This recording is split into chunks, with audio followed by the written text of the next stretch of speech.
Good evening, everyone. Welcome to the launch of Seth Klein's book, Good War, Mobilizing Canada for the Climate Emergency. We're going to wait just a couple of minutes while we have people joining us for this special live broadcast event. We're very excited. We have over 300 people registered for the event. And so it will take a couple of minutes for everyone to sign in. While we wait for people to join us, I would like to read a couple of reviews so you can know what a treat you're in for tonight with Seth's book. The first review says, the COVID-19 crisis and Seth Klein's timely book demonstrate heroic measures that become possible in times of crisis. The coronavirus crisis is not yet accessible by historians. World War II presented the West with an existential crisis for which government institutions, corporations, and civil society were utterly unprepared. Yet in astonishingly rapid order, society, government, and industry were united in resolve and enabled unprecedented government action and leadership. Read this inspiring book to realize giving up is not an option and can't be done is not an excuse. And that comes from David Suzuki. The next quote on the book is, in his examination of Canada's climate action landscape, Seth Klein recognizes the deeply rooted social inequality in Canada that continues to be an obstacle for mobilizing a unified front against climate change. Highlighting the power and authority of Indigenous-led climate activism, he makes the striking case for recognizing and building upon the intersections between the fight for climate action and the fight for Indigenous title and rights. And that quote comes from Grand Chief Stuart Phillip, President of the Union of BC Indian Chiefs. I see we're getting quite a few more people joining us now, so I'll just read one last quote before we begin the evening's presentations. Personally, I find this one a little suspect given who it's coming from. It starts off, one of the greatest privileges of my life is having Seth Klein as a brother. Here you will see why. This is the roadmap out of climate crisis that Canadians have been waiting for. Serious, specific, and madly inspiring, a good war will fill you with the confidence and courage required to fight like hell for the future we all deserve.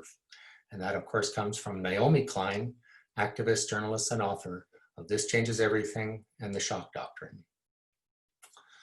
So, as I mentioned, we will be joined by a panel of people tonight. We will be taking people's questions after Seth has a chance to talk, so where you can buy the book if you've not already ordered it from your local independent bookstore. We're very pleased that here in Edmonton, Audrey's Books has been supporting this event, and in Calgary, Pages Bookstore and Shelf Life Books as well have ordered the book, and you can order it through them tonight. Okay, it looks like we have most people have been able to join us tonight, so let's officially start the program.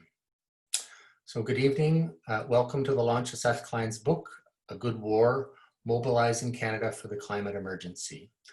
My name is Bill Kilgannon, and I am the Executive Director of the Parkland Institute, a political economy research institute based at the Faculty of Arts at the University of Alberta. Parkland is proud to be the lead sponsor of this event in Alberta in partnership with our sister organization, the Canadian Centre for Policy Alternatives across Canada.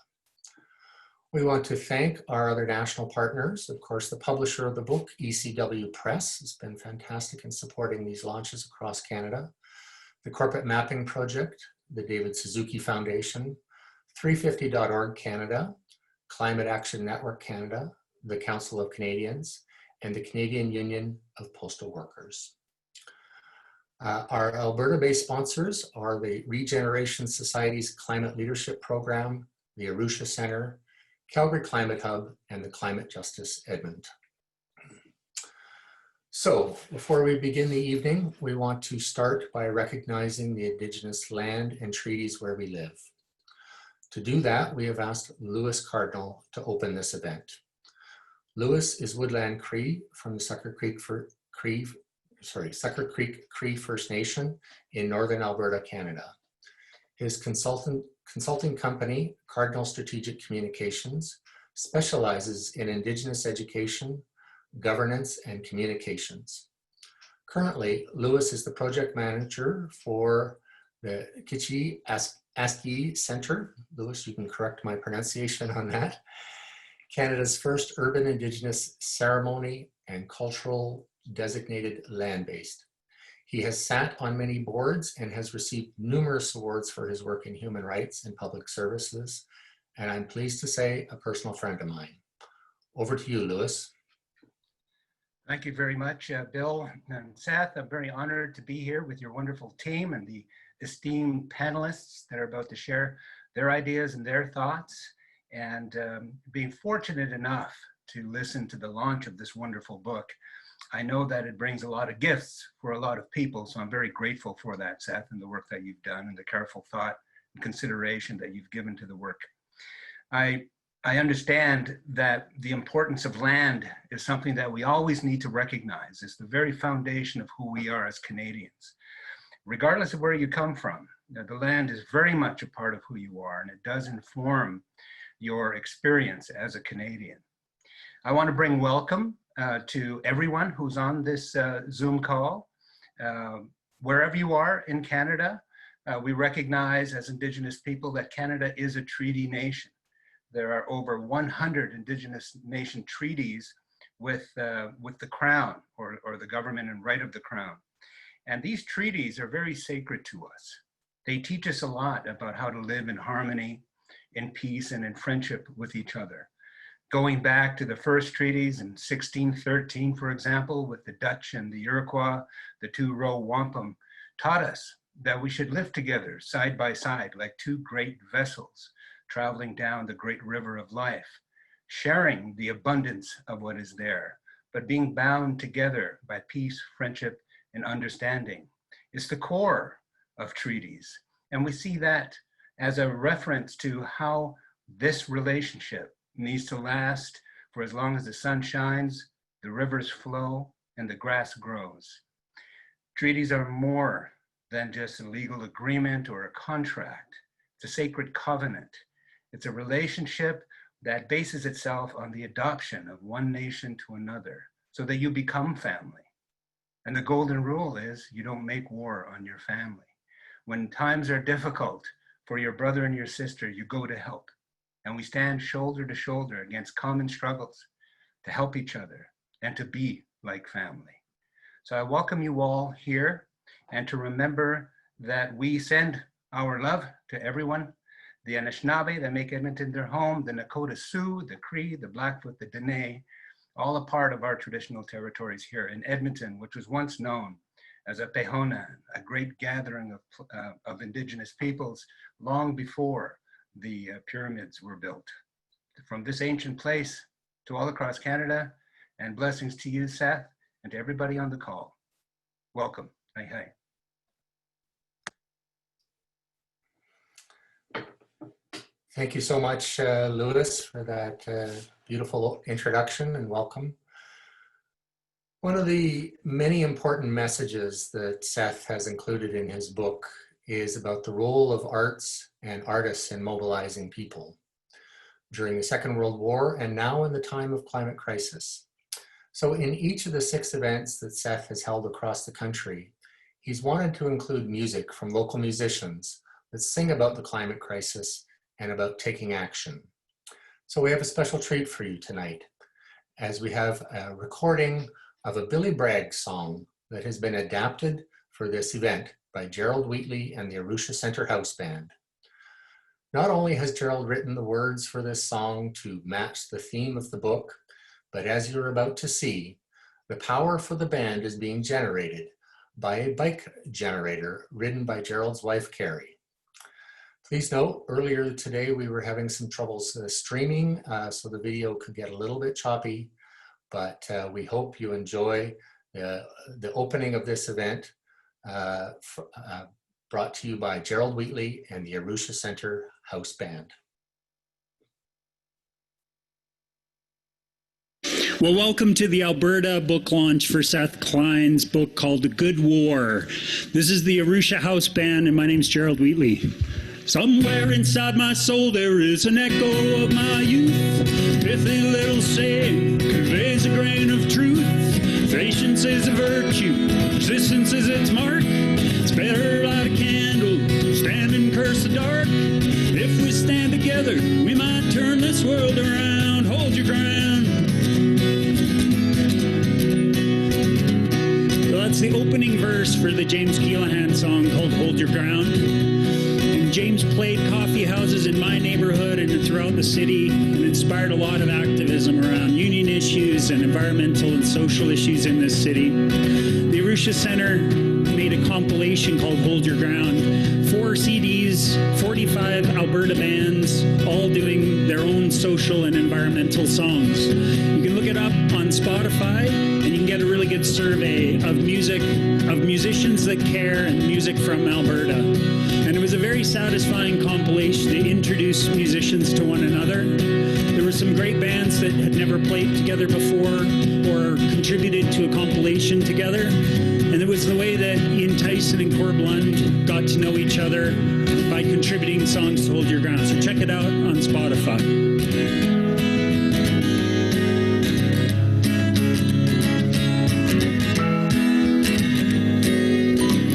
This is a Billy Bragg song that I've adapted as Billy Bragg did for various union songs and environmental movements and what he's doing around the world currently.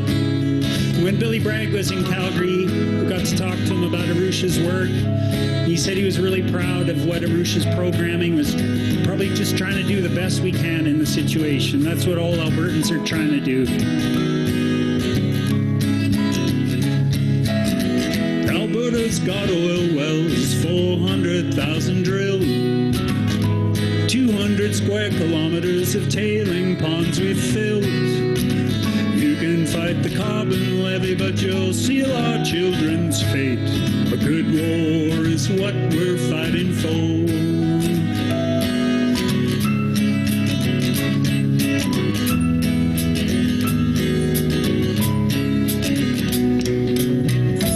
The world become infected with the novel COVID virus, but we refuse to see the climate crisis upon us. We'd rather believe that we can simply shop away our greed. A good war is what we're fighting for.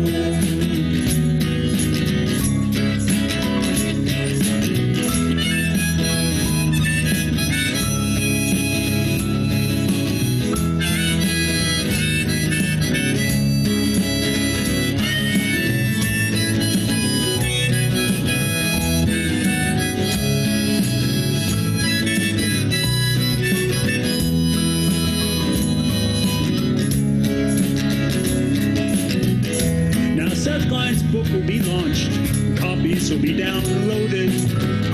There's a just transition happening and the only way is forward. Now you can get active with the activists or sleeping with the sleepers. A good war is what we're fighting for.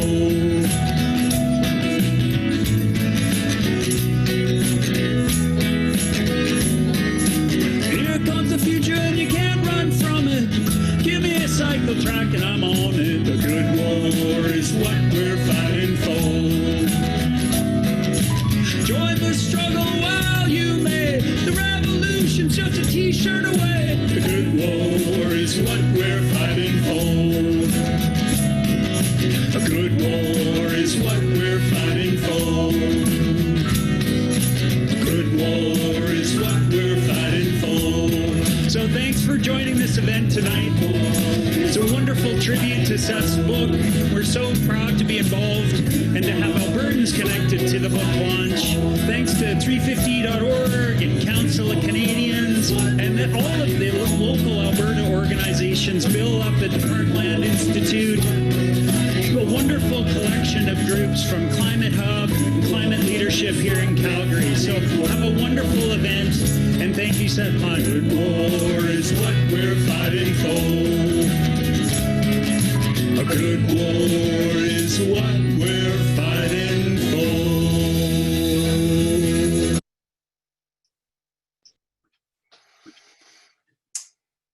Well, that was wonderful.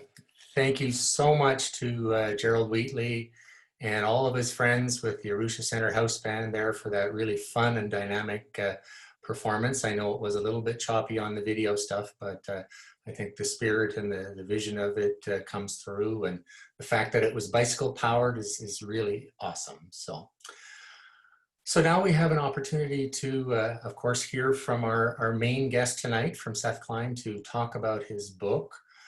Seth will then be open to questions. I noticed there's already some people putting some questions into the chat and commenting already, which is wonderful. So later on you can do that. And then afterwards, we will be turning to three Albertans to hear from them about their perspectives on the book and to have a discussion with Seth. So it is my pleasure to introduce Seth Klein. Seth Klein has served for 22 years as the founding director of the British Columbia office of the Canadian Centre for Policy Alternatives, one of the foremost social justice think tanks in Canada. I actually had the pleasure of working and getting to know Seth back in the 1990s as he started with the CCPA BC office, roughly at the same time as when I did as the executive director of the Parkland Institute. He's now a freelance policy consultant, speaker, researcher, and writer, and an adjunct professor with Simon Fraser University's Urban Studies program, and remains a research associate with the CCPA BC's office. And of course, he is now the author of A Good War, Mobilizing Canada for the Climate Emergency. Seth, thank you so much for joining us tonight and for writing this inspiring and timely book.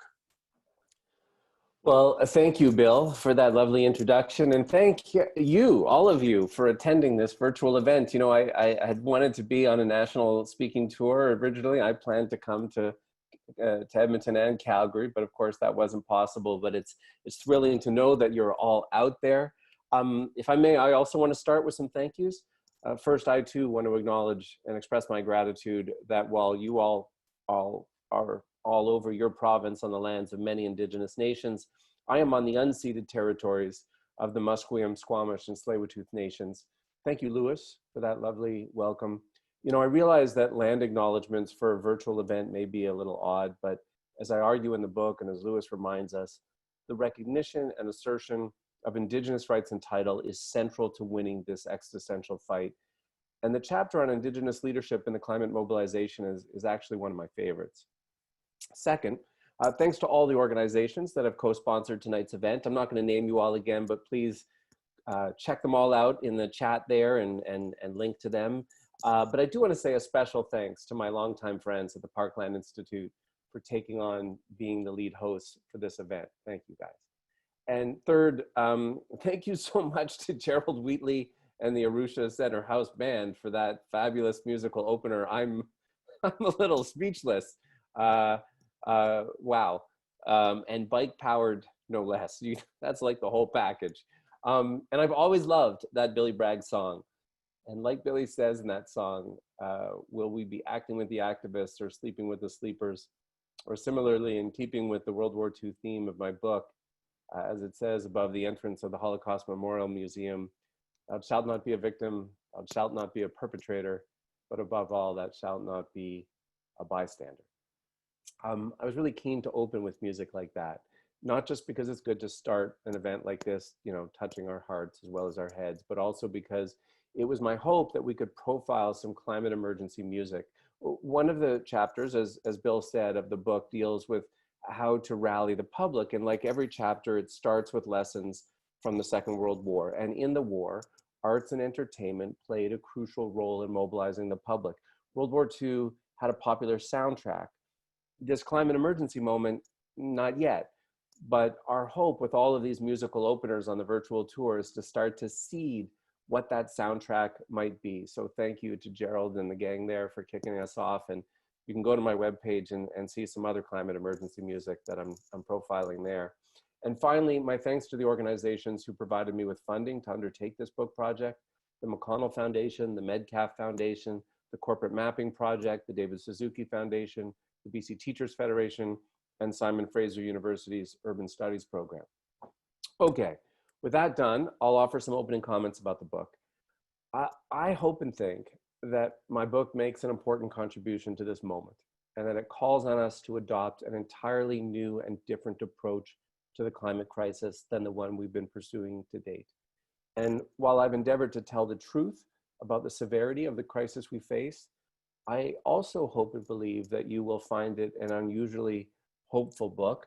This is the book, by the way, in case you haven't picked up your own copy yet. This is what it looks like. So, as the title suggests, I am convinced that to confront the climate emergency, a wartime approach is needed. And moreover, that our wartime experience should be embraced as a hopeful story. Now, there's no small irony in me coming to this place. And like many of you, I'm sure, I too wrestle with the war analogy. I actually cut my political teeth as a teenager in the peace movement in the 1980s. And I am the child of Vietnam War resistors. In fact, that is how I happen to be Canadian. But I am now strongly of the view that climate breakdown requires a new mindset to mobilize all of society, galvanize our politics, and to fundamentally remake our economy. And I want to show you why. Sarah, I'm hoping you can call up that slide with the graph.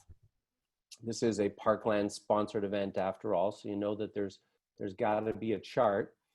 And what you see in the chart is that despite decades of calls to action, our greenhouse gas emissions are simply not on a path to stave off a horrific future for our children and future generations. What the chart tracks is Canada's GHG emissions going back to the year 2000.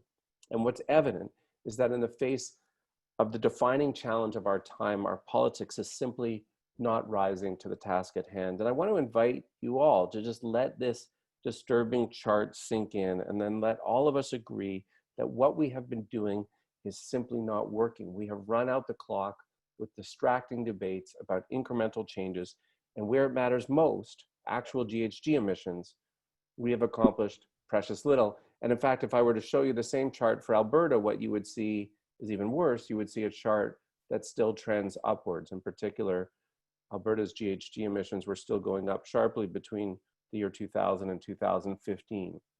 Now, people might look at a chart like this and say, well, you know, at least as a country, things are more or less flatlined, emissions aren't rising anymore. But the great climate change warrior and founder of 350.org, Bill McKibben, says it best, I think, when he says winning slowly on climate change is just another way of losing. Politics might be all about compromise and the art of the possible, as the saying goes, but there's no bargaining with the laws of nature, and nature is now telling us something fierce.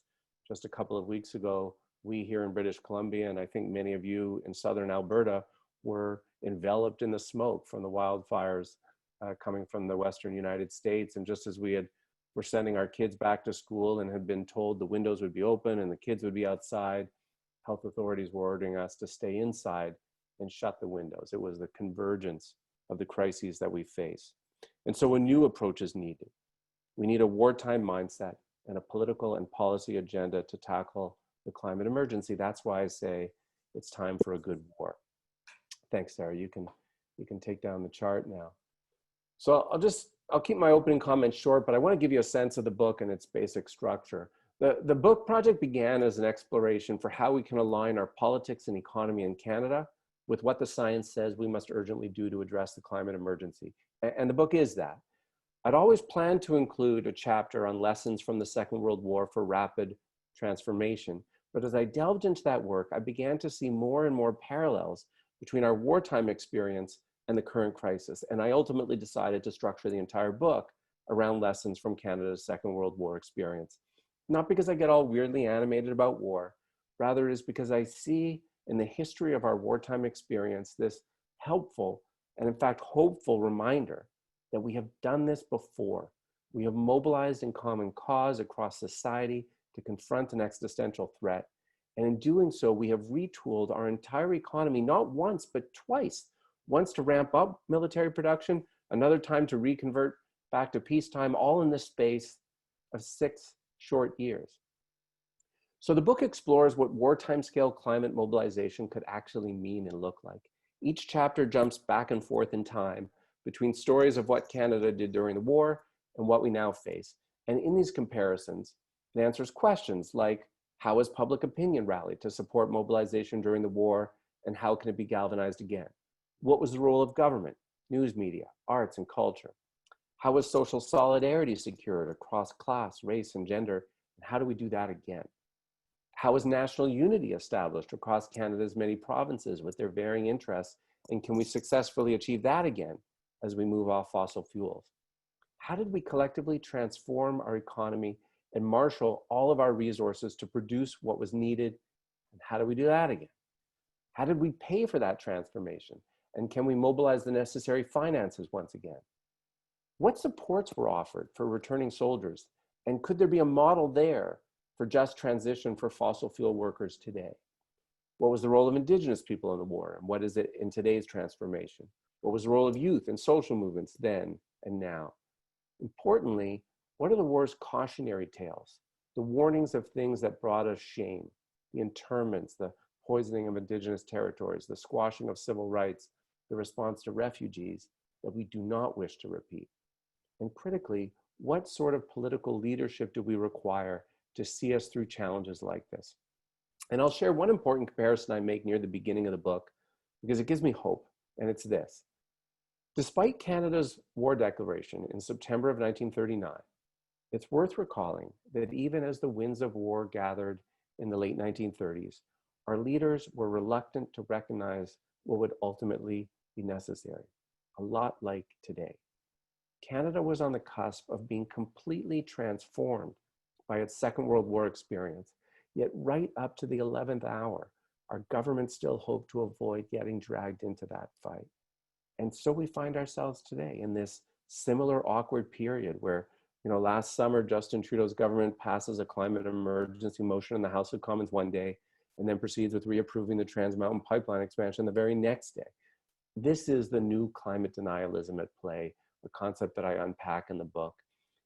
But as with the Second World War, I believe that this phony war will not last. I'm convinced that it's about to end.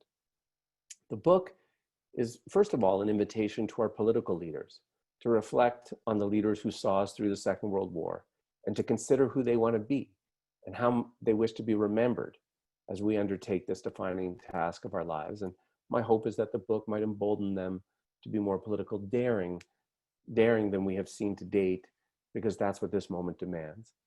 And much like the trials that tested the character of past generations, the book is also an invitation to all of us to reflect on who we want to be as we together confront this crisis. In the first chapter of the book, just to give you a teaser, I share what I see as some of the key lessons from the Second World War, which I dubbed the battle plan for climate mobilization. It's a 14-point plan outlining what it looks like to adopt an emergency mindset to do what it takes to win. Much of the book deals with the connections between climate action and inequality and argues for why linking these crises is central to winning. In fact, if I may, because it was Orange Shirt Day last week, I want to share one story from the book that I think speaks to a couple of those lessons I was just referring to. When I was about a year ago, when I was writing, one morning on the CBC News, the news came across that Louis Levi Oakes had passed away. Louis Levi Oakes was the last of the Mohawk Code Talkers. The Code Talkers were Indigenous people who were recruited as soldiers during World War II. When it was realized that after the Allies' codes kept getting broken by the Nazis and the Imperial Japanese Army, when those codes were being exchanged by two Indigenous speakers, they couldn't be broken. And ultimately, the Allies recruited Indigenous people from about 36 language groups, including a number based in Canada, including Mohawk, as I say, and Cree and Ojibwe. Louis Levi Oakes was in his 90s when he passed away last year. And when I delved into that story a bit more when I heard that news, and I was just struck by the fact that here were these languages that both Canada and the United States had spent decades trying to expunge from the earth, literally beating out of children in residential schools, only to discover that they were key to certain victories, particularly in the Pacific, and became known as the Unbreakable Code. And then you fast forward to the present in a similar way, where, as our mainstream politics dithers and dodges on climate and having a coherent science-based climate plan, over and over and over again, it is the assertion of Indigenous rights and title that is buying us time, blocking fossil fuel expansion, installing fossil fuel infrastructure projects until such time as our mainstream politics comes into alignment with what the science says we have to do. And I'll conclude my opening comments with this. Like many of you, as I read the latest scientific warnings, I'm afraid. In particular, I feel deep anxiety about the state of the world that we're leaving our kids and those who will live out through most of this century and beyond. All of us who take seriously these scientific realities wrestle with despair.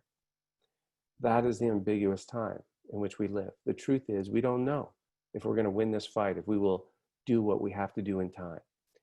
But it is worth appreciating that those who rallied in the face of fascism 80 years ago likewise didn't know if they would win. We often forget that there was a good chunk of the war's early years during which the outcome was far from certain. Yet that generation rallied regardless, and in the process surprised themselves by what they were capable of achieving. And that, I think, is the spirit that we need today. And now, Bill, I'm happy to talk a little bit more about it with you. Thank you so much, Seth, for that great overview. For all of you that are watching from home or wherever you happen to be, you can put your questions into the chat now. Again, hover your mouse over the screen and you'll see the chat pop up there. But to lead off, I have a couple of questions for Seth to kick us off. So Seth, I noticed when I was reading the book, there's a lot in there about economic inequality. So why do you feel it's so important to address the critical issues of inequality while implementing an emergency approach to the climate crisis? Yeah, I'm glad you're asking that, Bill, because there's a lot of climate policy wonks out there, purists who argue, particularly in the face of an idea like the Green New Deal, don't link this to inequality. Don't link tackling climate change to all of these other great injustices of our time. Climate is complicated enough as it is, so don't weigh it down. And I respectfully think they're wrong. I think they're wrong at a couple levels. First of all, because climate and inequality is integrally linked in many ways. The richer you are, the higher your emissions. And conversely, it's lower income people and lower income communities and lower income countries that are disproportionately impacted both by climate change and by climate policies that we need to mitigate. So it's intertwined in many ways. But the main reason that I argue for linking the two is because that's how we win. So, I commissioned some original national polling from Abacus data as part of my research for the tour. And I found very strong support for bold climate action across the country, including in Alberta, which maybe we'll get a chance to talk about later.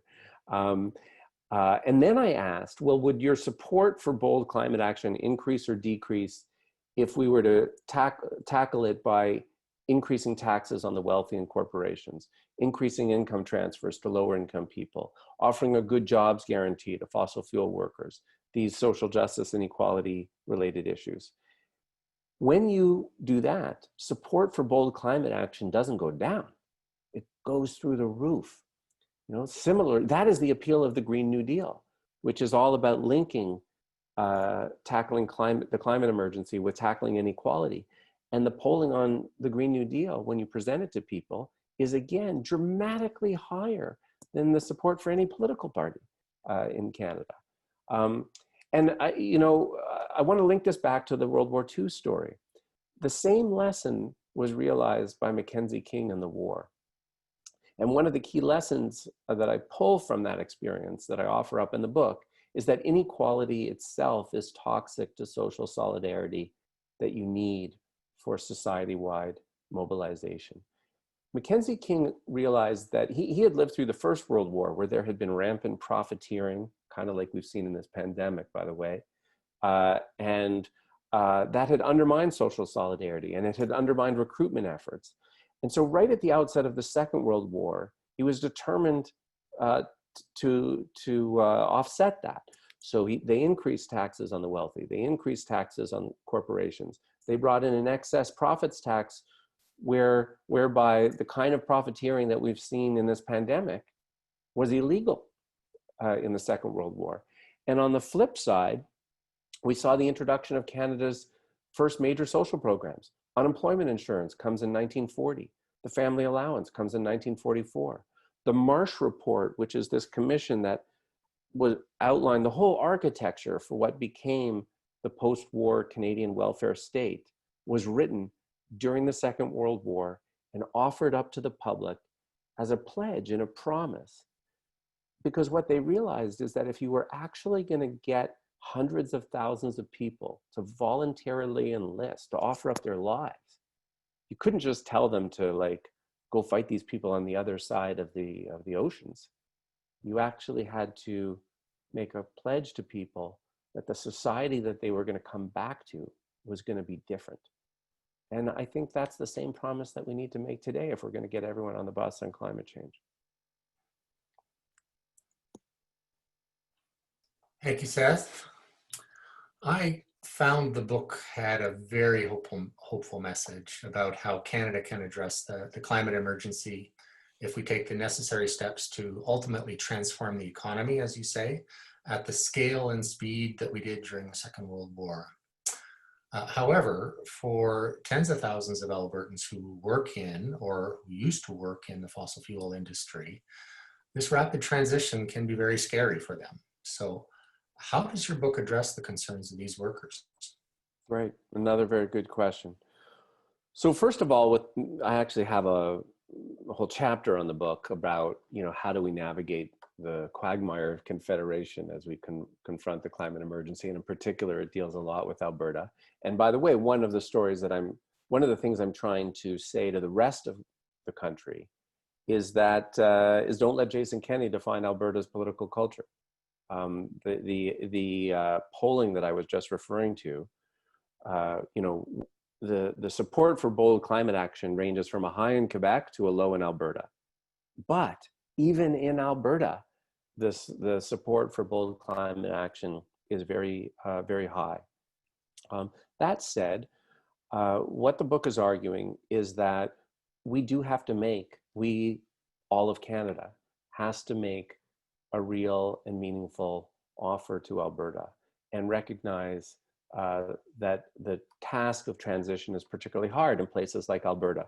While the Canadian economy overall is not highly dependent on fossil fuels, Alberta, as you all know, and Saskatchewan and Newfoundland are. Alberta is the source of 38% of Canada's GHG emissions. And so we have to offer something to Alberta. And so the book outlines what those just transition principles should be. It talks about a good jobs guarantee.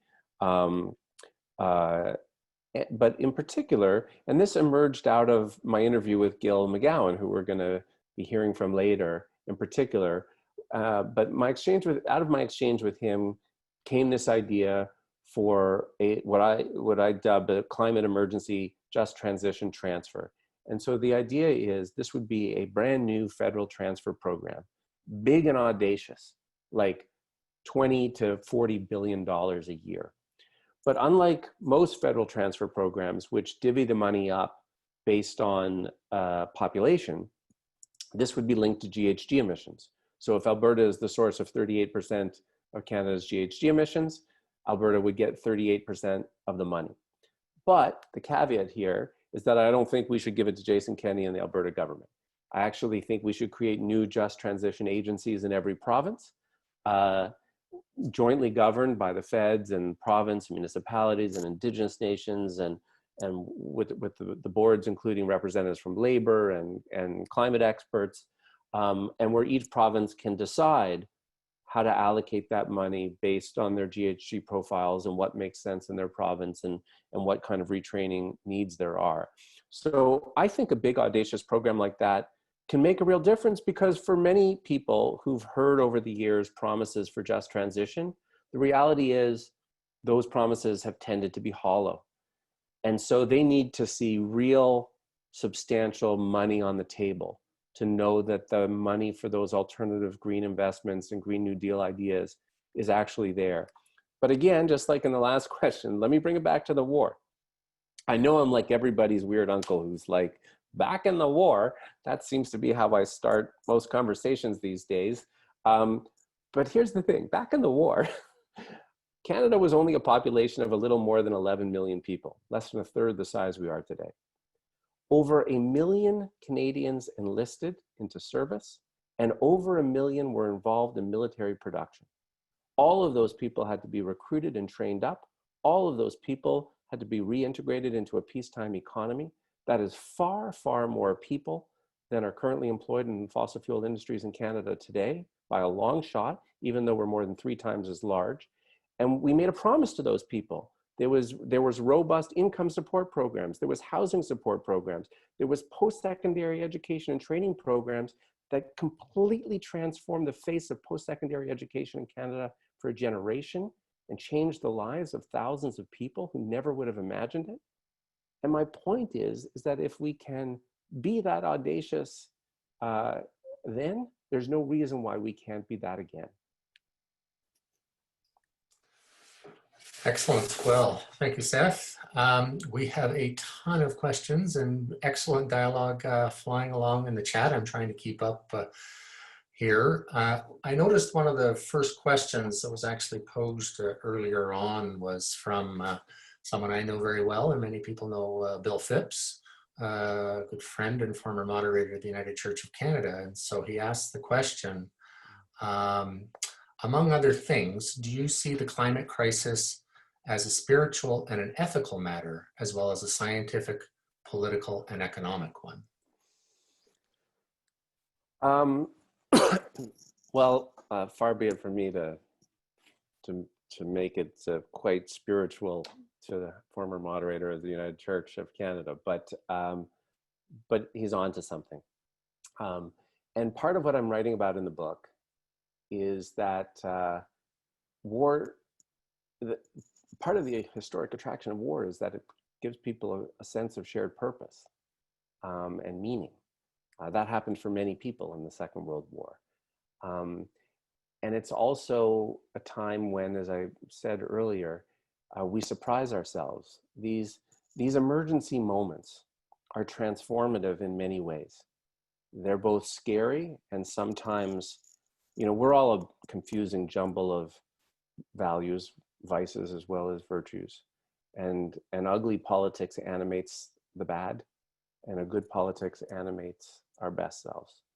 I draw a lot on some work in particular by Rebecca Solnit in the book, who has this wonderful book called Paradise Built in Hell, about these beautiful communities and examples of caring and solidarity that emerge in disaster, whether it's bombings or natural disasters. And, in some ways we're all experiencing a little bit of that in the pandemic, right? That our sense of social solidarity in the last 7 months is probably higher than it's been in a generation. And so I am arguing that as we rise to the climate emergency, our Second World War leaders, I'm doing it again, one of the things we appreciate about them is how forthright they were about how big the challenge is. We need that. But also to appreciate that these things are open, these times are also openings to become both our best selves and for our societies to emerge different and more just than they were before, and for all of us to find a sense of shared purpose in a way that we didn't before. Okay, so we're trying to select through some of the excellent questions that are coming in. We'll try to get through as many as we can. Deborah Pearson writes, Seth, you refer to the government's ambivalence in declaring a climate emergency, and then the next day approving of a pipeline. But what will it take to move the government to both climate action and move beyond trying to maintain the status quo? What was the comparable tipping point in World War II? Okay, that's a really great question, Deborah. So first of all, what I'm trying to challenge in the book is these confusing and mixed messages. The thing about the leadership that we got in the Second World War was a kind of consistency and clarity as well as ubiquity of the message. Whereas, when you tell people, and again, we've all had a taste of this in the pandemic. Emergencies need to look and sound and feel like emergencies. But in contrast, when you tell people one day it's an emergency and then double down on fossil fuel expansion the next day, that's confusing. That is not a coherent and consistent message. And by the way, I make a similar point about advertising. I don't know why, I believe that advertising fossil fuel cars and gas stations should be illegal, just like tobacco advertising is. Because to tell people and to tell young people, it's an emergency, and yet bombard them with these messages is confusing. So what will it take? I'm intrigued, out of this whole study in a way that sounds like Deborah is as well. What is that secret sauce, that combination of leadership and events when leaders who seemed unlikely kind of find their purpose and become the leaders that we need them to be? And in the Canadian experience, it was surprising, right? Like Mackenzie King, we never had a New Deal in Canada. And the Great Depression in Canada was longer and more harmful than it needed to be because Mackenzie King couldn't shift out of his conventional economic thinking the way Roosevelt did in the States. And then the war happened. And then suddenly something happened, right? And he became who we needed him to be in that moment. Deborah was asking what was the tipping point. I mean, for many people would point to the fall of France. So we initially declared war in September of 39, and then actually not a lot happened. Historians refer to the next 9 months as the phony war. That's what I was alluding to. And it was only with the fall of France that kind of the national zeitgeist shifts, but also our leaders start responding to this much more seriously. So what's that combination of factors? What's our fall of France moment? I mean, again, you can reflect on our pandemic experience and you think, a year ago, did any of us think that this federal government had what it took to pivot as quickly as they did? Probably not, I didn't. And yet I would say they mostly have. Or, what was the moment when there was a shift in that popular zeitgeist again, and we all understood this was serious? I don't know, maybe it was the cancellation of the national basketball, the NBA season or something, and suddenly people were like, oh my God, this is serious. So when will that moment be again? Here's the good news. It's already happening. In the Abacus polling, I asked people, have you yourself or someone close to you already felt the effects of climate change? And a majority of Canadians say they had. I'm certain that the same question 2 years earlier wouldn't have gotten the same results. So we've already shifted, thanks to the student strikers, thanks to the Indigenous land defenders, thanks to the IPCC, and thanks to extreme weather events themselves. We've already shifted from seeing climate change as a threat somewhere else, sometime in the future, to the here and now. And now for our leaders, they're still wrestling in this awkward interregnum period of the phony war when they sort of get it, but not quite. So Seth, we've got another 5 minutes before we introduce the panel. So what I'd like to do is I'm going to read out a couple of questions that we have. They're different, but there's a link I would think you'd jump on. So Stan Houston writes, what do you think Jason Kenney can be thinking? I don't think he's so dumb as to not see where the future of the carbon economy is going. So that's a sort of very broad Alberta specific question from Stan. And I think in related to that, Steve Bentley from Calgary Climate Hub is talking about how do we engage local communities across the city in local climate action? How can we help communities learn to contribute to this good war at the community level? So one is sort of the macro provincial political level with Jason Kenney that we're dealing with, and then the others on the ground community activism. If you can tackle both those in the next 5 minutes, that would be great. Yeah, and I'm hoping that in some ways, I think your panel is better placed to answer some of these than I am. And they all have better insights into Jason Kenney, who is definitely a bit of a paradox and sometimes appears like the leader of a death cult. Um, and yet, again, I guess I would say, amazing things become possible when leaders finally see emergencies as emergencies. Like, you know, people often say, oh, poor Justin Trudeau, he has to contend with Jason Kenney and Scott Moe and all these characters. Mackenzie King had it pretty bad too, eh? He had to deal with Maurice Duplessis and Bible Bill Aberhart and Duff Petillo in my province and Mitch Hepburn.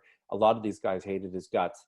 And then what remarkably in the war, and what a contrast with the temper tantrums we've seen over carbon pricing, you know what those same premiers did? Well, not Duplessis, he lost an election, but the others is they forfeited all authority over federal, over corporate and individual taxation to the federal government for the duration of the war, because that's what you do in an emergency.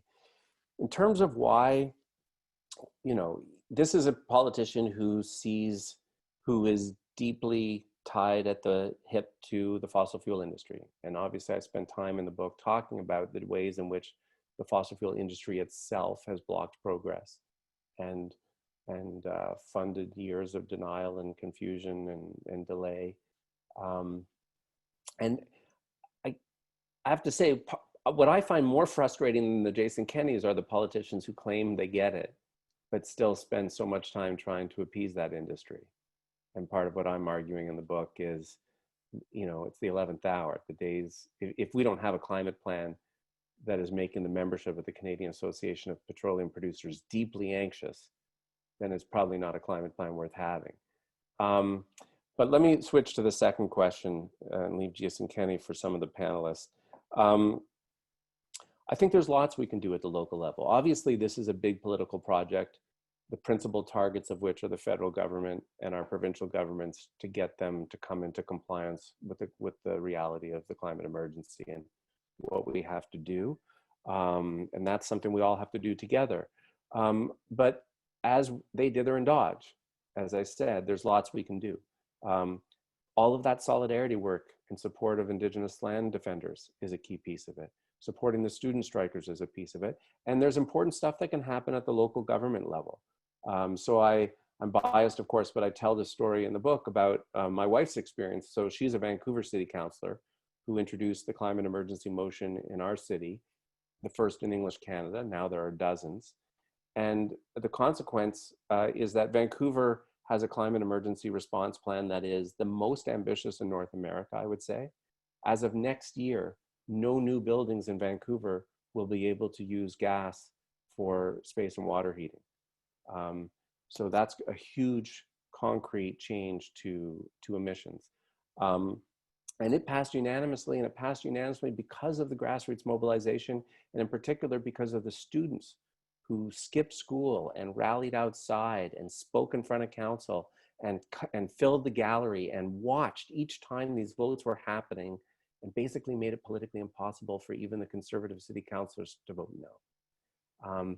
So these are all examples of things we can do at the local level and at the grassroots level to, you know, as Franklin Roosevelt famously said in the 30s, when pressed to take action, you've convinced me. Now go out there and make me do it. Excellent. Thank you so much, Seth. And thanks to everyone who is contributing in the chat and asking questions. And I really appreciate all the comments and the links that people are providing. We'd now like to introduce three people from Alberta who have agreed to be on our panel to discuss the book.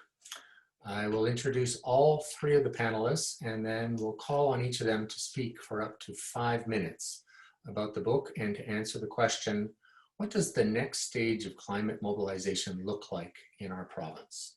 So we'll bring up our three panelists shortly here. The first one that will be speaking is Danielle Fuechtmann. Danielle is a graphic designer, textile artist, and organizer with Climate Justice Edmonton. She runs 3.5 Design and Curious Fox Fibres. 3.5 Design is an activist design studio that strives to work with purpose-driven business, nonprofits, and forward-thinking organizations to create branding and graphic design that benefits people on the planet. Curious Fox Fibres is Danielle's studio craft practice.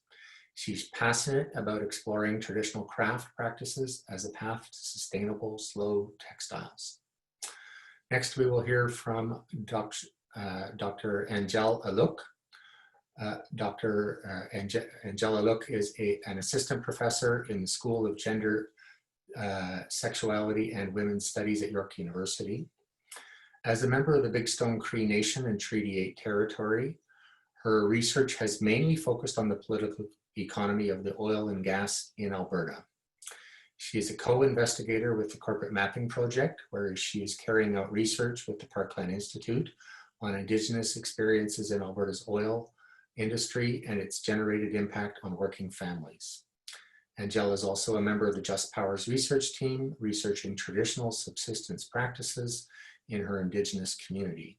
She is directing her research toward a just transition of Alberta's economy and the labor force and the impact climate change has on traditional Treaty 8 territory. Thirdly, we will have Gil McGowan speak. Gil is the president of the Alberta Federation of Labor, Alberta's largest union advocacy organization representing more than 175,000 workers in both the public and private sectors.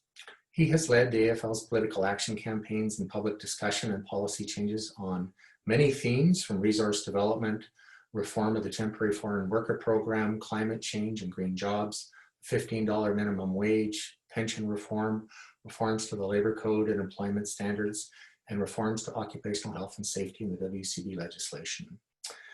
In relation to this talk tonight, he has recently been appointed to the Federal Just Transition Task Force to support transition strategies for workers and communities by the phase out of coal-fired electricity across Canada. So we will turn it over to you, Danielle, to start us off. All right, lovely. Thank you for having me. There's a lot that we need to do in Alberta in terms of climate mobilization.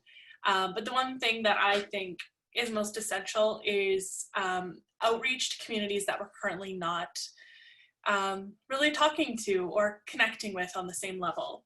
I believe in a theory of change that's based on people having power and mobilizing through community. Erica Chenoweth is a Harvard researcher, and she found that it takes 3.5% of a population actively participating in protests to force a serious political shift. And I don't think we're there yet at all. But one of the things that I've learned, both as a climate activist in a family full of oil and gas workers, as well as through processing thousands of canvassing interactions with the Climate Justice Edmonton team, is that Albertans are far more receptive and on board with the ideas of a Green New Deal than we usually give them credit for.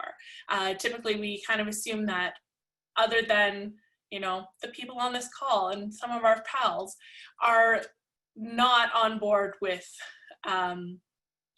climate activism. That's not really true. One thing that I have discovered through some lovely family reunions and things like that is that it's also the way that we talk to them about it. Seth talks about it in the book. At one point, he refers to how people need to feel that they're able to participate in transition and not just have it imposed on them. So how can we reach oil and gas and rural constituents and give them an opportunity to really participate in choosing how are they going to be, like, have their jobs retooled? How can they see their industries adapting? How can rural communities see their role in politics and things like that? In Alberta, our last election, we saw that our cities, our large urban cities, went, I would have said left, but our NDP and Liberal parties are not left, but that they went NDP, whereas the rest of Alberta went Conservative. And part of that, of course, is regional, part of that is the issues that matter there. But if we only organize our cities, we're not going to get as far as we need to go. So we need to start having conversations that break through those barriers with both our oil and gas and rural communities. Yeah, that is what I think we need to do first, is get them on board and get them to realize that they have a meaningful role and that we want them to be on board with us.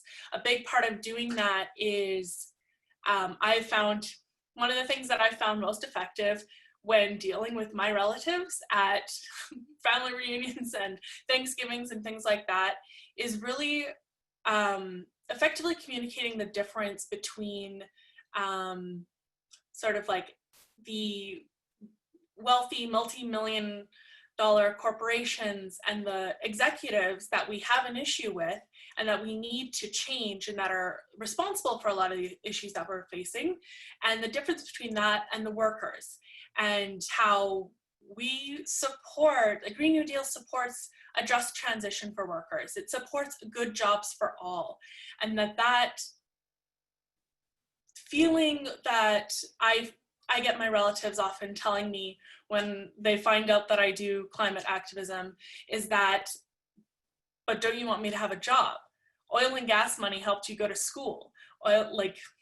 Don't you care about like your family having work, and that this is what our bread and butter is that they're a part of the transition and they need to have a huge role in determining what their transition looks like.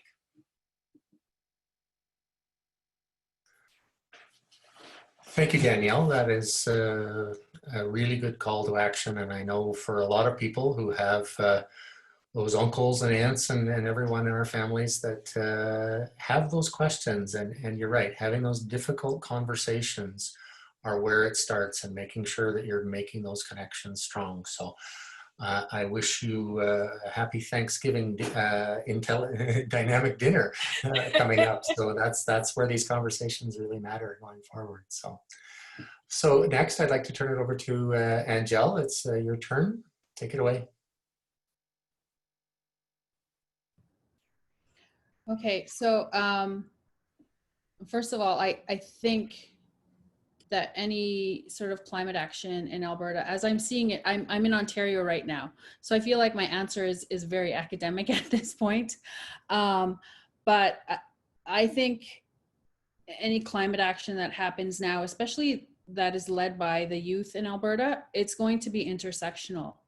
And from what I see,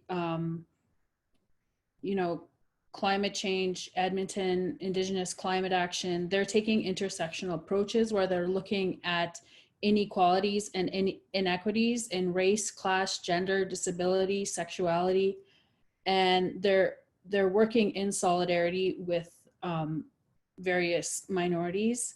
So I think that's what climate action is going to look like in Alberta and what it looks like right now.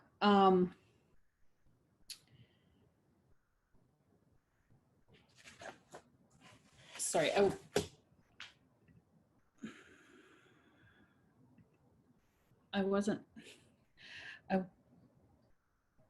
I also want to speak about Seth's chapter on Indigenous leadership, if that's okay.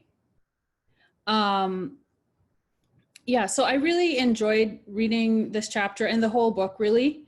For me, it really spoke to the emergency that we're in, but also living through the pandemic right now. It really makes me feel like so much is possible. When the pandemic happened, I actually thought, great, things are gonna fall apart. This growth economy is gonna fall apart. And we're going to have to rebuild things. And I know that's a weird way to be optimistic during the pandemic, but you know, we started seeing things happen, like the government basically giving a universal basic type of income, and, you know, people participating in the economy, and we started to respect essential workers and people on the front line.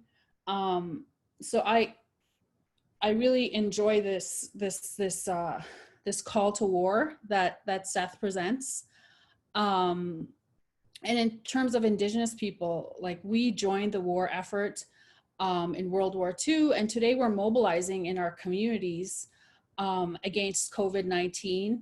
My home community in Northern Alberta has really come together as a collective to keep the virus out as much as it can by closing off our borders at times. And I really enjoyed how the book showed that Indigenous leaders, especially Indigenous female land defenders, are leading the fight against climate change. And I really enjoyed how Seth presented this history. I'm just going to quickly share my screen and just share some of the most important quotes from me from this book that really spoke to this type of intersectional approach. You know, I really enjoyed how Seth kind of captured various diverse voices, and he interviewed different people involved in climate action right now. But I just want to turn your attention to this quote from Jaffer from 350.org. And they explain that we need to codify the resistance to white supremacy in our message for the right wing right now is racism. It is anti-climate action, and we need to present an alternative to that is inclusive, that refuses this divisive narrative that the right is putting forward, and we need to lead with hope. And they're leading with fear. And I think our greatest tool is the message of hope. And that is really what we are rallying behind. And so for me, that really spoke to me, in that we are not just fighting climate change, we're fighting white supremacy and these systems of oppression, of colonialism and capitalism, and how it's, you know, damaging Mother Earth. I also just want to turn your attention to this quote from Molly Wickman of Wet'suwet'en, and how she explains that Indigenous defense of their territory isn't only a fight to protect land and title, this is the fight of our lives. And Wickman provides the secret to climate action. She says that we need to get behind Indigenous governance in a real way. And if we lose, it's the end of life. This really is a war. And as I was reading the book, I was looking at how Canadian politicians, and Seth makes this argument over and over, that Canadian politicians, ENGOs, and even some labor leaders that I'm familiar with, they like to meet the public where they're at, go down to their level, is what I used to hear in the labor movement in terms of fighting inequities and inequalities and fighting climate change. But Indigenous people don't have that option. Indigenous people, we're in the fight for our lives. We've survived cultural genocide, murderous genocide. We've lived, you know, the super oppression of white supremacy, colonialism, capitalism, and even today what Melina Labakan Massimo calls neo-colonialism. So I think if we're gonna get anywhere, everybody needs to get behind Indigenous people and, you know, enforce the United Nations Declaration on the Rights of Indigenous People, make it law here. And it seems, all of these things seem so impossible, but I think that's the war that we need to be fighting. And for me, as an Indigenous scholar, I think the war is really against the extinction of the human race in our non-human relations. It's really a war against death from an Indigenous perspective. And we've fought this war before. In my PhD research, I interviewed a young man who had been, you know, moved around the foster care system and faced a great deal of inequality and trauma in his life. And, you know, right as I turned my recorder off when I was interviewing him, he said, we're survivors. They tried to kill us, but we survived. And that quote always sticks in my mind as I think about climate change and the climate emergency. We've survived so much. And I think we really need to listen to Indigenous youth and Indigenous elders who have land-based knowledge and teachings. And I know that another way of living is possible because Indigenous people lived a different way. We lived in relation to the land with sharing and caring and reciprocity. Our laws and our principles and our morals were based on our relationship to the land. And we weren't greedy. We only took from the earth what we needed. And so we need to realize that, you know, another way is possible. And I really believe we need to stick to what Molly Wickman says about get behind Indigenous governance in a real way, because that's where change is. Ixamaga. Wonderful. Thank you, Angele, very much. If you can unshare your screen, there we go. Excellent. Thank you. Really appreciate your words there. And I'm sure Seth will have some comments back and forth with you momentarily. But next, we'd like to go to Gil from the Alberta Federation of Labor. Gil, you got 5 minutes. Thanks, Bill. And thanks very much, Seth, for this wonderful book. And thanks to everyone else who's joined us for this conversation this evening. I feel like I'm in a little bit of a unique position here, and I've never actually experienced this before, but when I picked up Seth's book and started to read it, it felt like the continuation of a personal conversation. One that I was having with Seth, I think it was 2 years ago when you interviewed me for this book. But honestly, it's a similar conversation I've been having with other activists within the Alberta labor movement and indeed across the country. So it was hopeful on many levels. Obviously, you've provided us with a blueprint that is really powerful. But it was also hopeful for me because things are pretty dark here in Alberta with the Kenney government and, you know, and their attacks on public services, on worker rights, on many of the things that we believe in and hold dear. And it's really easy in this kind of environment to get disheartened. And so I just want to thank you, Seth, for, you know, providing me a ray of hope. In terms of the battle that's ahead of us. And I think the first thing I want to say is I think that the war metaphor is entirely apt, especially the comparison between what we have ahead of us and the Second World War. That was a good war in the sense that we faced an existential threat, a threat to you know, not only our lives and livelihoods, but our democracy. And we're facing a similar existential threat. And so from my perspective, this is really important because, as you say in the book, the problem that we're not facing is not a problem of science, but rather of politics. And perhaps nowhere else in Canada is that more true than here in Alberta. You know, the science is clear. We know what needs to be done, but what's standing in the way are politicians, and their allies in the business community.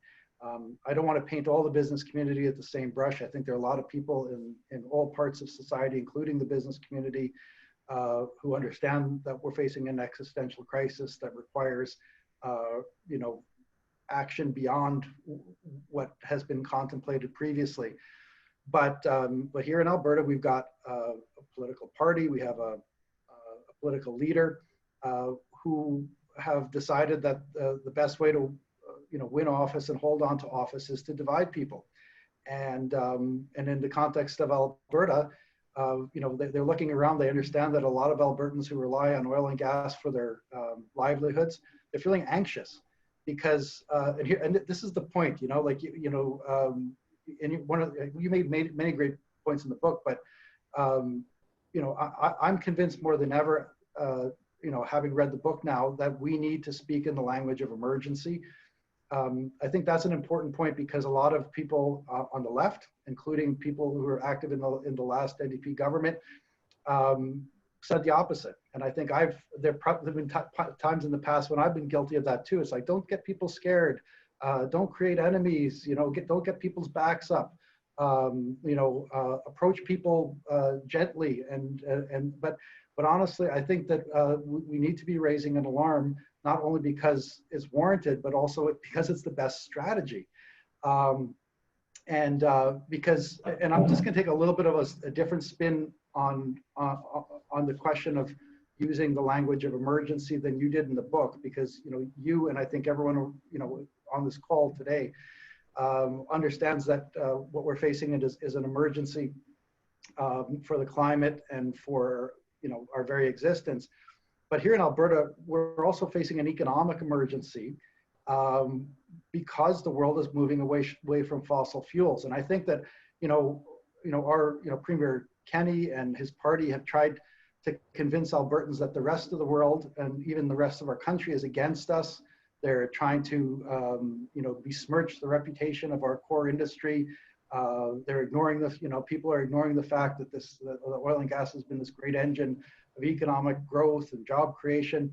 And so they've taken this position that it's us against them, and we have to rally around our industry in order to defend it. But here's the reality: no matter what we do, no matter what we say, that industry that has been so important to our economy, that has sustained so many livelihoods and driven our economy for so long, it's in a spiral downward. It will never be the engine for economic growth or job creation that it once was. And in fact, even in just the last month or so, we've witnessed yet more evidence of this sweeping transformation that we can't stop. And I think it was British Petroleum, BP, one of the super majors in the oil sector. They acknowledge that we've probably reached peak demand for oil. We've got big global investors saying that they're not going to invest. Even the Royal Bank of Canada announced, I think yesterday, that they're going to start, thinking twice about providing support for big fossil fuel investments. And these are not isolated cases. The future is going to look a lot different than our past. And we have to start being straight with Albertans that the boom is not coming back. There was that famous bumper sticker from the 80s. People remember it. The last time we had a big boom in the 80s. God, please grant us another boom, and we promise not to piss it away. Well, we did. We pissed the last boom away. Another one's not coming back. And so we have to start looking to a future that's going to look different than our past. So in terms of what I think we should be doing, and I'm going to say we as in terms of the labor movement, because this is not a new issue for us. We've actually been working on this for the better part of 10 years. We started talking about just transition, well, actually more like 20 years. The concept of just transition actually comes from the Canadian labor movement, not just any labor movement, but we've been talking about the need to plan for a transition, not, partly because we believe in the climate emergency, but also because we're concerned about the jobs of our members. This industry is just not going to create as much employment as it once did. And it's a lie that Jason Kenney and the UCP are peddling, that they can somehow wave a magic wand and bring back the good old days. It's not going to happen. And so, so for me, the first thing that we're going to do in very concrete terms is relaunch a campaign that we called Next Alberta. Some of you may have seen it, but we launched a campaign called Next Alberta before the last provincial election. We were trying to encourage all the provincial parties, not just the NDP, to talk about the need to plan for a future that is going to be much less dependent on oil and gas. So we're going to revive that campaign because that conversation is actually more important for Albertans than ever. And second thing that we're going to do, and Seth alluded to this, we've been calling for the federal government to step in and recognize that Alberta has to do a lot more of the heavy lifting to reduce Canada's emissions. We have about 12% of the population. We produce 40% of emissions. There is no way that Canada is going to meet its climate change goals without Alberta as a willing participant. But in order to do that, it's a lot easier. It's a lot harder in Alberta to reach those goals than elsewhere. And in recognition of that fact, we're asking the federal, and we have actually asked the federal government to establish a new transfer for just transition with the lion's share of the money going to oil and gas provinces like Alberta to, specifically to help those workers not only retrain or bridge to unemployment, but to actually provide a guarantee. And that's what's been missing in the past. People, even in the oil and gas sector, there's a lot of people who believe that we need to take action on the climate emergency. There are a lot of people who want to be part of the solution as opposed to being part of the problem. But it's their livelihoods, the jobs that keep a roof over their head and put food on their table, and so they're reluctant and they're hostile actually. So what we need to do is to say we understand that we're asking you to sacrifice more than the rest of us, and in recognition of the fact we're not going to only provide training programs and transition programs, but we're actually going to provide you another job. We're going to say like this job that you lost, there'll be a direct line to another job. So as Seth used the phrase, a good jobs guarantee. That hasn't happened yet, but we think that's key to winning the political support and building that kind of social solidarity that we think is necessary to bridge this gap. The final thing I'm going to say, because I know I've probably gone over 5 minutes already, is I want to talk about rallying public support. And there's so many, I look at Seth's book as a blueprint, and I think that's how he intended it to be used. And I just want to let you know, Seth, that I've got the book here. It's heavily marked up, and this will serve, and I think this is what you hoped would happen, but people like me who I'm in the privilege of, I have the privilege of being in a position where I can actually be part of these policy conversations at a very high level. You've given me a blueprint that I can use to advance this cause in a province where the conversation is particularly difficult. So I thank you for that. So just the final point I want to make is this notion of social solidarity. I can't emphasize how important that is. And we actually had a very concrete example of that when the previous government passed their climate leadership plan, which included a plan to phase out coal-fired power plants. Most of the people who lost their jobs as a result of that policy were members of unions affiliated to the federation that I lead. And so we didn't want to leave them high and dry. And so we established something called the Coal Transition Coalition. And we brought the unions together who represent those workers. We went out to talk to those workers to find out what they were concerned about, what they were anxious about, what kind of policies they'd like to see. And we included the workers who were going to be affected in the conversation and the development of solutions to address their own concerns. And I got to say, when we first went out to talk to these members, they didn't want to talk about climate change. They didn't want to talk about policies to reduce emissions. They were just concerned about their jobs. And that's what I beg everyone who has a stake in this issue to remember, that the road towards climate solutions runs through real people's lives. It runs through real communities.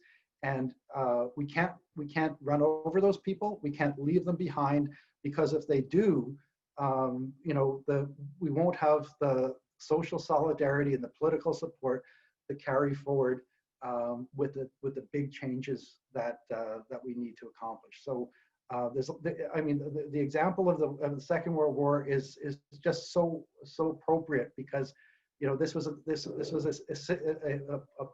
point in Canadian history where we rallied around a good cause. We got each other's backs. We picked each other up. We helped each other out, and we came out the other end stronger. And I think there's a real opportunity to do just that with the climate emergency. But we have to pull together, and we have to push back against these. Seth talks about knowing thine enemy. We know thine enemy, and and we need to pull together, get those guys out of the way so we can get the job done. And Seth has given us a really good roadmap to do just that. All right. Thank you, Gil. I know we've gone a little longer than we planned, and we were going to wrap at 8:30, but I really want to turn it over to Seth to respond. There are 3 very dynamic presentations from the panel. So Seth, can you respond in a few minutes, and so that we can wrap close to 8:30? Thanks. Yeah, I'll be super quick. Well, first of all, I just want to say thank you to all 3 of you for helping me launch this book in your fair province, and for your wisdom and your insights. Danielle, I completely agree that, that those are the conversations we need to have.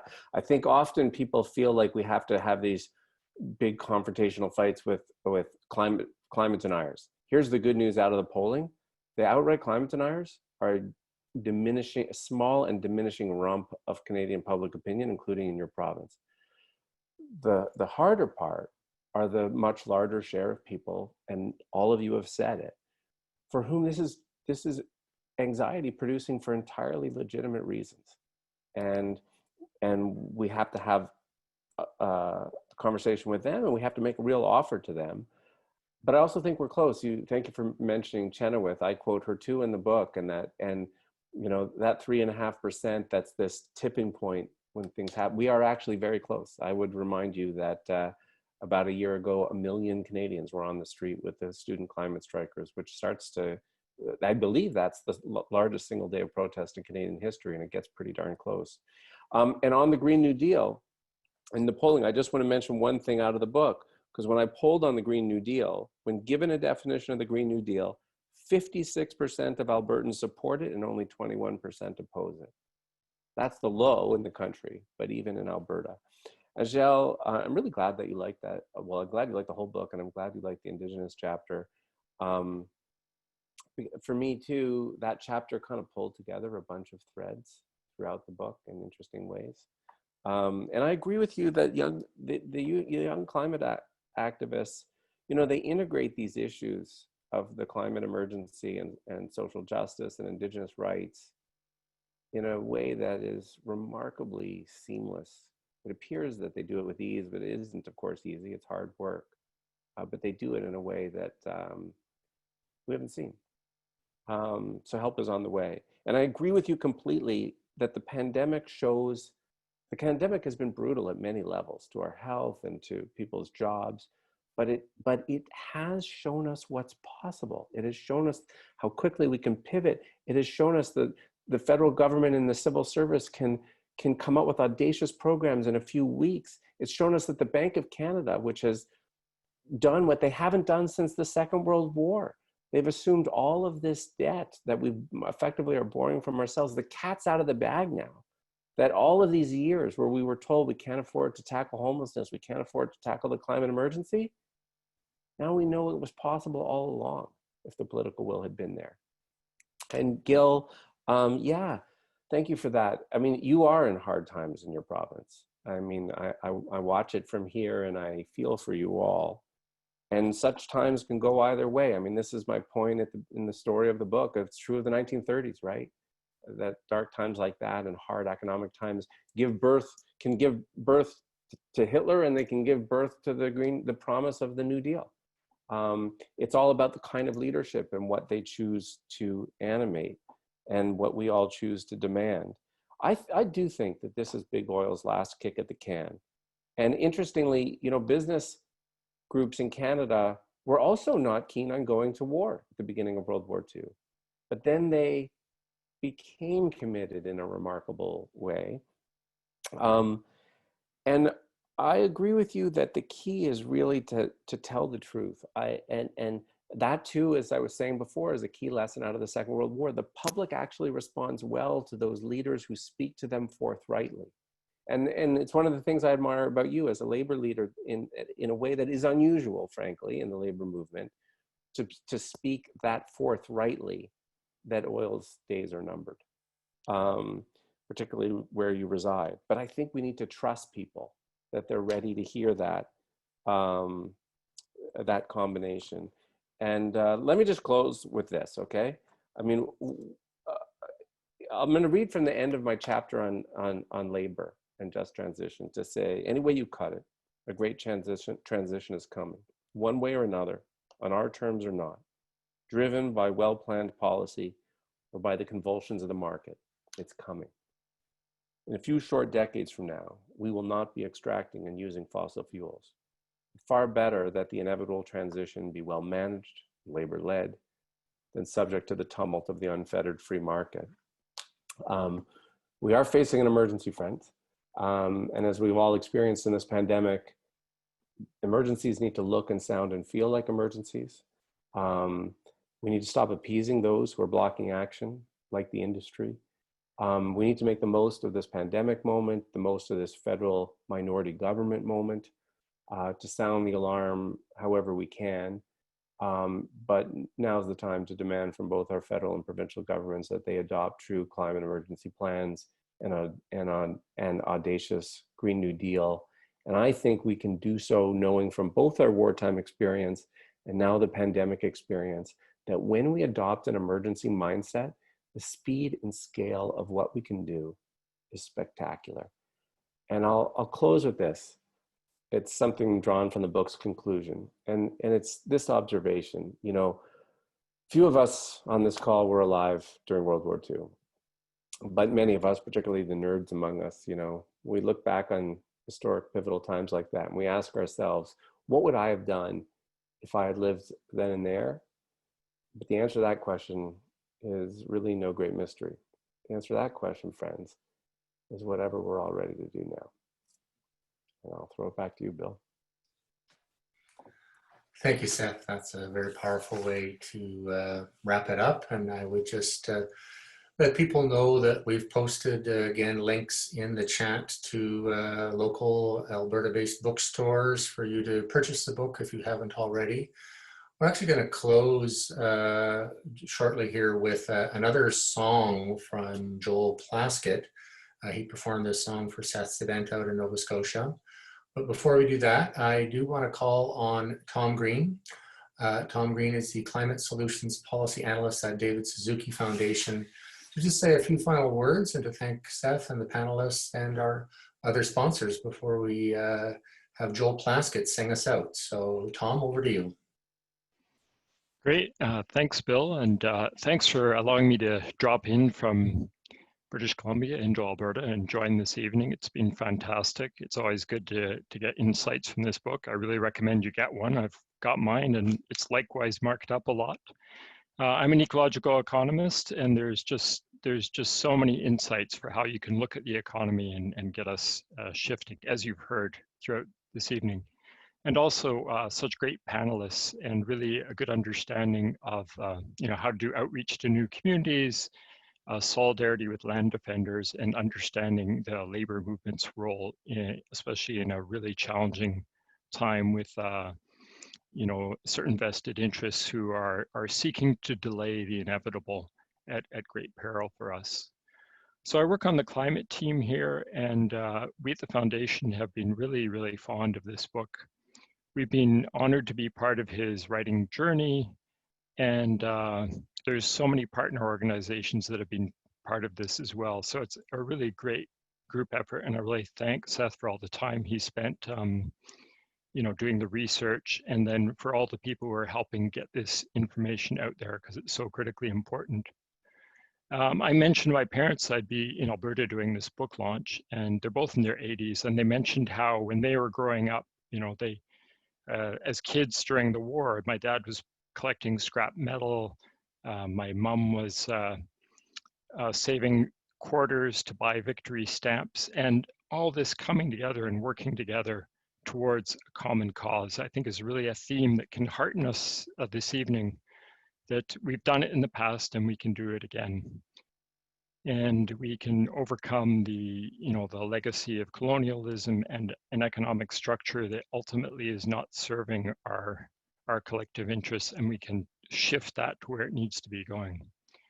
So really glad to see all you participating in this, and I urge you to go out there and let others know about this. And I really thank Bill for Parkland for having us here this evening. It's been a real pleasure. Thank you.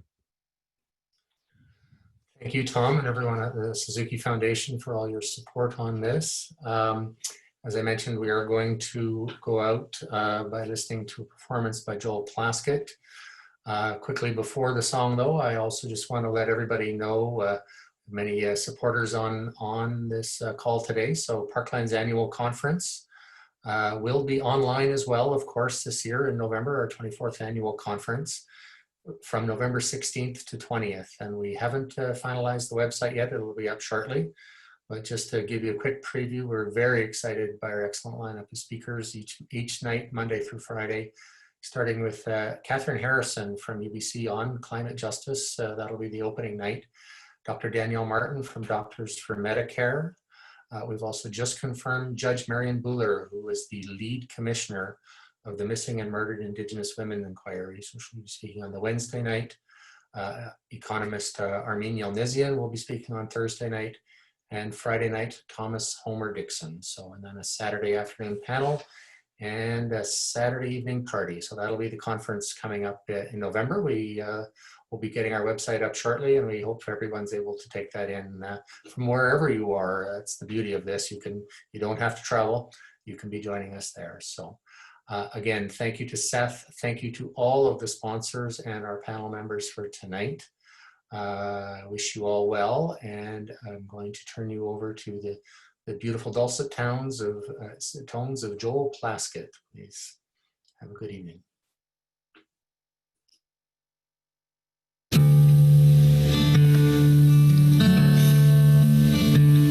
There's a will, and I read it. Here's what it says. It says the earth is our inheritance,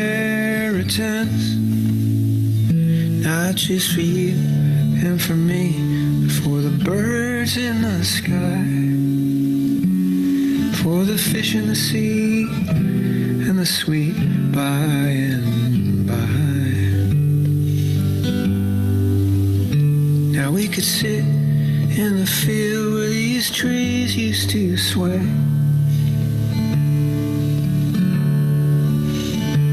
and I could tell you how Rome wasn't built in a day.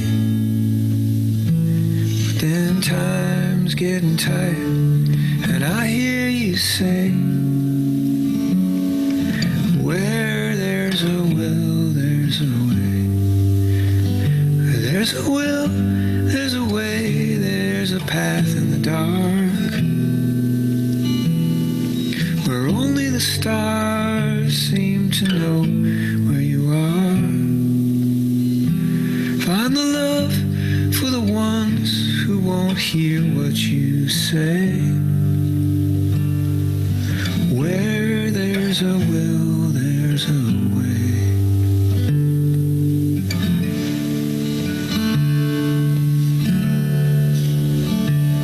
There's a will, and it's written on the petals of the flowers, singing this land is your land, but this song is ours. And if they bend a few notes and they fall out of tune, don't lose faith in the choir, or no one's immune. We might be misled and we might sound naive, but this much is true, this much I believe. When you're lost for words, don't know what to say, there's a way.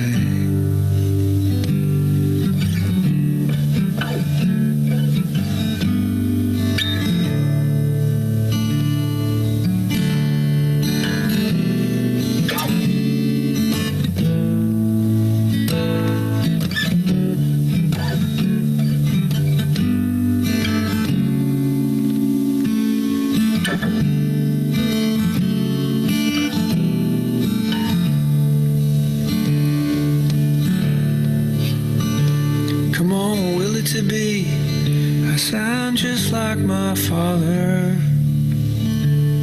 If we all sound like someone, then why do we bother? We know it ain't easy, but it's not a cliche. Where there's a will, where there's a will, there's a way, there's a path in the dark, where only the stars seem to know where they are. Find the